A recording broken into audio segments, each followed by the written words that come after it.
Alright, we are going to begin by exploring some of the key characteristics of RPA solutions and their implementation.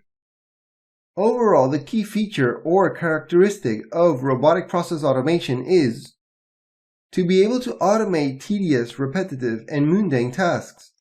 By doing this, humans can use their time to perform and execute activities that provide more value to their organizations.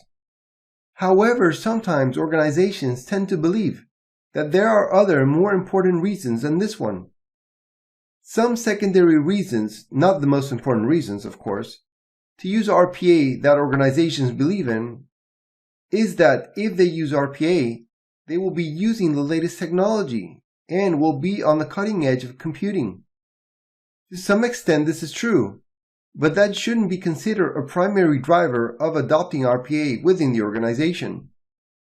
Another non-primary reason that organizations tend to go for RPA has to do with a perceived reduction of costs in the business processes they operate.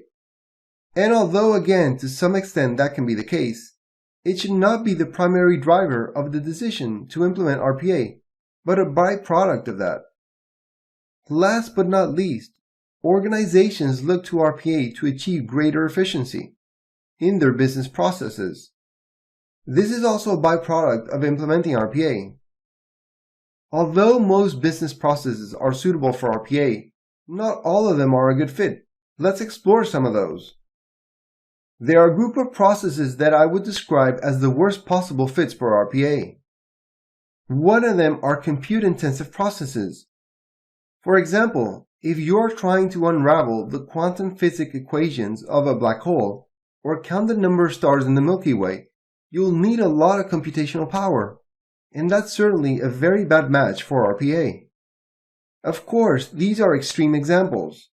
Something closer to home would be a program that has to review thousands of images posted on a social media website and flag inappropriate content. In such a case, it's better to use an API to automate any parts of that process. Another bad fit for RPA are long-running and simple processes.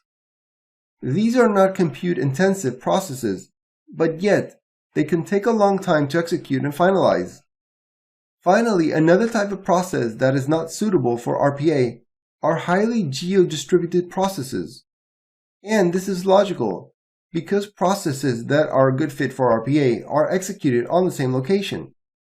So to recap, the processes that are best suited for RPA are highly manual and repetitive processes that are not extremely long-running or not compute-intensive. Every now and then, some organizations tend to fall into what are known as RPA false positive characteristics. A very common one is that organizations might want to implement RPA to perform complex processes and allow the employees to focus on mundane tasks. Another common one is to require employees to focus on repetitive processes to prevent business mistakes. Although data validation is of great importance, it's not a good idea to let employees perform repetitive tasks. And another false positive is to hire more employees to help with the mundane processes and retrain existing employees on handling more complex processes. Again, the idea is to use RPA to do the tedious and repetitive activities, not the other way around. So let's consider the following scenario. You have a process that needs to be triggered by a system event, such as scanned documents arriving at an import folder. But this could require human input for it to continue processing. So how would you implement this? One way to do this would be to create a software robot that will be controlled remotely by a human who is monitoring the system trigger. The software robot alerts or communicates the event that occurred to the person. And a task will be created that will prompt the human to decide what background task to perform. In this case, the combination of attended and unattended software robots was used to help automate that particular business process. This is known as a hybrid RPA approach to process automation. Therefore, If your organization has implemented RPA to reduce the burden of repetitive and mundane tasks on employees, it is possible that the software robots implemented might still require human intervention, and this is also proving to be a mundane and repetitive process. A way around this problem can be to implement unattended software robots to automate the entire process. Let's say that your organization has some exposure to RPA throughout various briefings and would like to automate as much of its processes as possible. As you are the designated RPA specialist, what can you do to ease the concerns of the board? Should you apply RPA to processes that require human judgment, or identify the processes that are most applicable from a business perspective for RPA, or identify the most time-consuming processes within the organization? Or simply put, apply RPA to all business processes. So let's take a few seconds to think.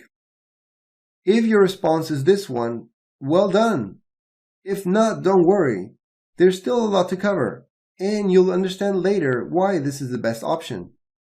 So, wrapping this up, we can agree that the essence of RPA is taking care of mundane, repetitive, and tedious processes, therefore allowing employees to focus on other tasks that bring more value to the business.